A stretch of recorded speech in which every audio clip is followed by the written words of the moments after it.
জয় রাধে। সামনে দামোদর মাস আসছে। এই দামোদর মাসটা কিভাবে পালন করতে হবে?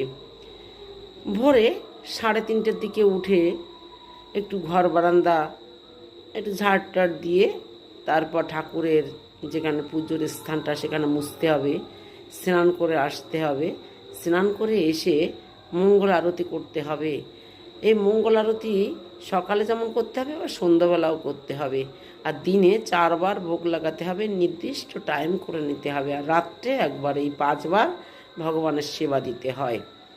আর সন্ধ্যাবেলায় আর সকালে আপনারা প্রদীপ দেখাবেন চরণে 4বার, নাভিতে 2বার, আর মস্তকে 3বার, আর সমস্ত শরীরে 7বার।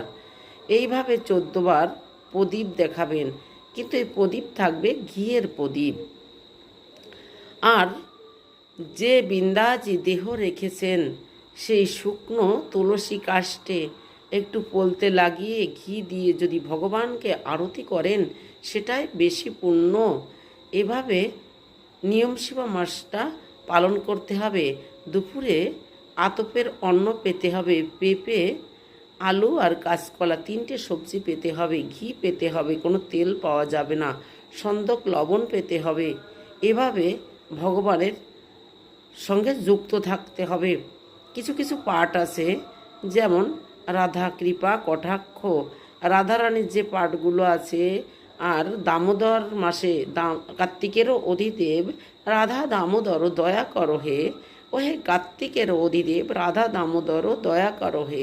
এই এটা আছে। এভাবে কয়েকটি কীর্তন আছে, সেগুলো করতে হবে। আর সন্ধ্যাবেলায় মঙ্গল আরতি যেমন সকালে করতে হয়, সন্ধ্যাবেলায় সন্ধ্যা আরতি করতে হয়। এভাবে ভগবানের সঙ্গে যুক্ত থাকতে হবে। সকালে বিন্দাজি আরতি করতে হয়, সন্ধ্যাবেলাও বিন্দাজির আরতি করতে হয়। আর বিন্দাজিকে জল দিতে হয়, আবার বিন্দাজি পরিক্রমা করতে হয়। এই মন্ত্রটা জানি কানি চাপা পানি ব্রহ্মহত্যাদি কানিচ তানি তানি পুনঃসন্তি প্রদক্ষিণ পদে পদে। এভাবে ভগবানের সঙ্গে যুক্ত থাকতে হয়।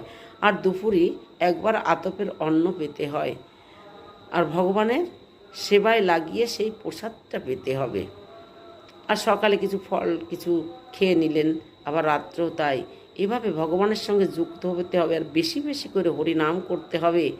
জয় শ্রী রাধে, রাধে রাধে করতে হবে, কৃষ্ণ কৃষ্ণ করতে হবে, গৌর গৌর নিতাই নিতাই, জয় শ্রী রাধে শ্যাম, জয় জয় শ্রী রাধে, হরে কৃষ্ণ।